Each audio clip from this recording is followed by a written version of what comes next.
I'm very honored to be among this crowd because I feel like we're all fighting the good fight together on many of the nation's most important pressing social issues. And so I hope that I'm able to share a little bit of what I've learned over the course of my career and do it in a way that kind of helps you think in a different way about how to solve your problem, whatever it might be. So as we gather here today as health communicators, we understand that we're living very much in the dawn of a transformational age. And I hope to explain to you why I believe that for sure. Public health messages and campaigns we create today take advantage of channels and platforms that didn't exist even a decade ago and would have been inconceivable. The digital landscape itself is in constant flux, with established channels like Facebook, YouTube, and Twitter being joined seamlessly every day by upstarts that further increase our ability to communicate our messages at the speed of light. And amplifying the impact of every multiplying message is the proliferation of channels, from internet-connected TVs to laptops and tablets and smartphones. These technologies have networked our society and made all forms of communication absolutely mobile. You know, when I was thinking about this and the pace at which communication is changing, it's really dazzling, and it reminded me of a story when I was growing up in grade school, learning about the American Revolution the first time. And I remembered hearing an iconic phrase from Ralph Waldo Emerson's poem, "A shot heard round the world." And being 8 years old at the time, I didn't understand that it was really a metaphor. And I thought, how is it even conceivable or possible that one single shot could be heard around the world? Well, I believe that we're living in a time when we're seeing that actually come to life. In today's super connected world, the story of such a shot would absolutely ricochet across the global grid. And indeed, we've seen this very revolution just spark an actual revolution. A single Facebook page set up by Wui Golim, a 30-year-old Cairo Google employee, was an important catalyst that caused thousands of Egyptian protesters to gather in political unrest. The Facebook page that he created was called "We Are All Called Qaid Saim." It was inspired by a young man who was pulled from a cyber cafe by security troops and tragically beaten to death. It was this that actually began the protest that dethroned Mubarak, and it was just the beginning of what we saw sweep across the Arab world in the Arab Revolution that we now call the Arab Spring. Now, of course, as digital health communicators, we are tied passionately to our issues, and we're not necessarily trying to rewrite history or change the entire world. We're just trying to make a difference in our own little corner of the world by helping one life at a time. Our campaigns, with their crucial messages aimed at changing health behaviors, can harness the power of this new media in deeper ways, in more cost-effective ways, to help people persuade the way that they think and act. And I hope to show you today that our challenge remains how to successfully fuse new digital media with traditional platforms in a way so that we're not so enamored with only new media that we forgo some of the tried and true methods. Striking the right balance of both message and platform is going to be a major part of my new job at the FDA. I see carefully integrated multimedia communication campaigns that are sustained over time as crucial for us to make a difference. So let me show you how we're going to be able to create our campaigns by giving you a glimpse of what I've learned over the past 20 years in the advertising and social marketing realm, and help you to understand that even though what we do is not rocket science, it is absolutely based in sound marketing theory and behavioral science. The first thing that I do whenever I'm embarking on trying to make a difference on a societal problem is define an aspirational goal. And it could be, for our case, it's inspiring kids to live tobacco-free lives and inspiring users to stop using the product. But for you, it could be convincing young children that there's real importance in exercise while making it fun. So whatever your issue is, make sure that you decide on the most important aspirational goal, and then set strategies and tactics that will help you reach that goal. And for me, I've kind of focused in on three primary things, that if you do these three things, chances are pretty good that you can strike lightning and really make a difference. So the first is to be absolutely clear in who your audience is and really be certain that you're going to speak to just this audience. And you know, many times over the course of my career at the Ad Council, a client would come and say, well, we have to reach this person, but then also these people, and then also these people, and then these people. And it's really, really hard to talk to everybody effectively and with a motivating message if you're trying to talk to everybody, because I guarantee everybody in this room is an individual and you have a different point of view. So the three things are to define a clearly articulated audience, then craft a message that's absolutely singularly focused, that's relevant and personal to that priority audience, and then finally, find the right platforms and channels to help you communicate your message in a way that will engage with the audience at different multiple points in their day, hopefully. So I'm going to unbundle that just a little bit. So the first piece is decide who you want to help. Clearly outline the primary audiences and the secondary audiences to achieve success. And in some case, you won't be talking directly to the person you're most trying to impact. You might be talking to the intervener, somebody that's in their life that will actually help them to make a behavioral change. But the first piece, I can't underscore how important it is. Then research and planning is the absolute key from my perspective. And of course, I realize I come from a behavioral science background and a strategic planning background. So of course I would say you start with the strategy, but I promise if you don't undergo this process, then you won't be able to have a message that's really going to be relevant. Start with the facts, and I understand that some of you might not be able to extend tremendous resources, but there is a wealth of secondary research out there. So if you can't do primary research, at least start with secondary research and understand what are the facts about the issues, talk to experts, bring people together like this in small forums and understand and learn from them. And then really look at what the consumer trends are, because there's a host of consumer trends out there that as health marketers you can tap into. And then if possible, conduct your own primary research, both qualitative and quantitative. Qualitatively, it's really important to understand trend spotting and see where the patterns are, because if you can begin to understand the patterns of behavior, you can begin to understand how to weave a message together that's going to make a difference. And then obviously, this is to lead you to uncover the insights that are unique, relevant, and actionable. Then the second piece of the triangle is to find the persuasive idea.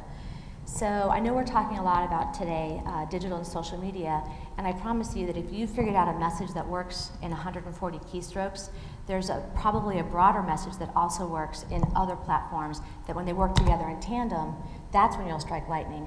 Think about it from the perspective of whatever your message is, whether it's on a TV ad, a sugar packet, or an app, it has to have and focus on one creative idea and one focused message. Then the process is important to really kind of frame it out on a piece of paper. In my world, we call it a creative brief. You might call it an issue brief, but it becomes your guidepost for where you're going to be taking all of your creative, and it becomes the filter by which to judge, does this creative match the most important ideas we heard from the research? So the first thing is figure out what's the background, why are you advertising, and what's the problem that must be solved. And let me give you a little bit of an example from drunk driving prevention. So I worked on the campaign at the Ad Council with Department of Transportation for the 10 years that I was there. Ad Council had had that campaign for 25 years.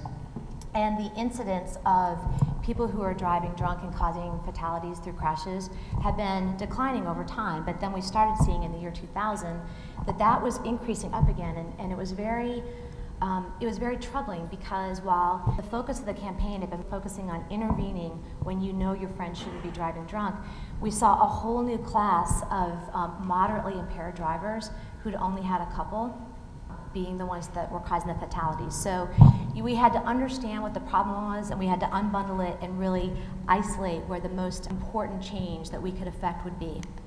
The second piece of the brief is really kind of get into the insights from that target audience. So when we did our research with these young men, we found out that they're just basically good guys. They think of drunk drivers as terrible people, they think of them as killers, but they weren't able to connect themselves that if they were driving and they had a buzz, that they too were dangerous. And when we were able to kind of reframe the notion that buzz driving is the same as drunk driving in terms of it being just as dangerous, you kind of saw the light go off in their head. So the creative message must be exactly single-minded, and you have to really draw back to what's the one thing. If somebody can only take one thing away from your message, what would it be? And this is another struggle that I think a lot of clients and a lot of people in our seats face, is like, well, we need to say this, but we also have to say that, and then we kind of have to say this too. But what I would say is that it's almost impossible to be effective if you're not single-focused. And so to the degree possible, please try to tailor all your communications to just one key idea. And for us with buzz driving, it was buzz driving is drunk driving, and showing the parallel that there's absolutely no difference in the cause and effect. That if you're going to get in an accident, you're almost as likely to get in an accident and potentially harm somebody or yourself if you've only had a few than if you are blowing a .15. And then you have to have support for the message. So it's not just good enough to say, this is what we think, and be preachy or didactic. It's really important to kind of find the motivating stats that will prove to them that what your message is saying is relevant and true. And then finally, don't forget to do a call to action. What is it that you want them to do? I can't tell you the number of times people put out really important, life-changing information, but then the viewer or the listener or the reader is left with, what do you want me to do? You've got me, what do you want me to do? So it's very important to clearly articulate what the next step could be for them. The third piece of the triangle is really then developing the motivating creative. So it's so important to find the message that will influence somebody, that will send a message, and that will motivate them to do something differently. And you know what's really hard, and what I found is that tone of voice and the approach that you take is as important as what you say. So sometimes it's okay to make people laugh, but sometimes it's okay to make people cry, and sometimes it might even be okay to make people feel uncomfortable or angry. An example I always use when I'm trying to explain why we're taking a different tone or a different approach to something is, how many people drive to work every day? So on any given day, are you listening to music in the car? On every day, do you listen to the same station? Because I know I don't. You know, some days I'm listening to classic rock, some days I'm listening to classical, some days I listen to gospel. It just depends on what mood I'm in, what frame of reference, and do I want to be pumped up for the day? Do I want to be introspective? Do I want to be happy? And people are very like that. And when you're delivering a message, what somebody hears on one day is not going to be received the same as if you hear it on a different day when you're in a different frame of mind. So this is all to say that it's okay to present a message, maybe in a funny format. It doesn't always have to be shock. It doesn't always have to be, you know, dire consequences, because sometimes a more hyperbolic approach to creative messaging can actually be what gets through people's desensitized minds. In every medium, talk to them as if you were a friend. Entertain them and make them uncomfortable if you have to. And that's a key piece that I think that sometimes we lose when we're thinking about digital communications, because how do you talk to someone as if they're a friend in 140 keystrokes? But what I would say is, by the time it gets into digital, your message should have been sold at a larger level, and that by the time we're kind of promoting out information in digital, the hope is that people in the social realm and the networks are taking the message in, adopting it as their own, and then proliferating it themselves. And that's how you know that you've been successful, in my opinion. And then finally, the most important piece is, again, give a call to action, but then follow it up with a benefit, because that's the real value equation. Remember, we're trying to persuade people to think or act differently, and that's the hardest thing to do in marketing. I mean, if you're selling a product, you can run a promotion, and then you can see sales go up or down. But with this, when you're asking people to think about something in a different way and potentially act differently, it's the hardest ask you'll ever ask. And so you've got to kind of bundle it together, give them the reason why, tell them exactly what to do, and then give them the end benefit. Because if you skip that value proposition, you're leaving a lot of potential people on the table and not motivated. And then finally, the third piece of the diagram is fish where the fish are. I'm sure you've heard that metaphor before, but it's critical. You've gotten dynamic insights from the research, you've got phenomenal creative that's going to reach the people, but if you're not laser focusing your media platforms and your channel planning in a way that will allow your message to have relevancy wherever they're hearing it, no matter what device or in what capacity, then you won't be successful. And a lot of you might be worried that, well, what if we don't have the opportunity to run full-scale campaigns, and we can't do everything from TV all the way down to creating mobile applications or proliferating on social platforms. But I would say that limited budgets aren't always a barrier to reaching your goals. You just might have to refine and make hard choices. And that even small budgets, when spent wisely, can foster success. And so here's where you really need to be extremely focused on, okay, if you can only reach one segment of the audience, who should it be to affect the biggest change towards your aspirational goal? Develop your communications to them and reach them as effectively as possible. And if you're working with agencies that do traditional media planning and buying, they can help you understand pretty precisely how to reach people not only demographically, but psychographically. So don't despair if you don't have a fully robust budget that's sustainable. The other piece of advice I would give you here is sharing your messaging strategy and sharing your resources with other organizations that are like-minded, that also have the same goals that you do, so that you can work together collectively in a fashion where all boats will rise. So measuring campaign success, this is really important to do at the outset. Understand what effective delivery is, effective reach. Understand the type of website engagement that if you get to this level that you will feel you've been successful. Understand what you want from social media engagement. Set the bar high for press engagement if that's the right strategy for you, including generating campaign buzz, which then becomes proliferated and have a life of its own. And then start getting into the more functional aspects. Understand how much you want to increase your call volumes, or specifically what issue-related data out there do you want to change. In the case of drunk driving prevention, in the 5 years the campaign ran, and it's still running, the Ad Council garnered almost $350 million in donated media for this issue because it's so important, and that drove behavioral change in a very statistically relevant fashion, where we saw steep declines in the number of drunk driving fatalities by impaired drivers in just 5 years. So you can see that it's working, but make sure you know the data that you can show as a benchmark, and then try to weave into showing cause and effect with how your efforts have changed the benchmark. For us, the gold standard is changes in awareness and behaviors. Again, understand before you set out, what do people currently think about your issue, and how far do you have to move them to get them to do the type of behavior that you want them to do.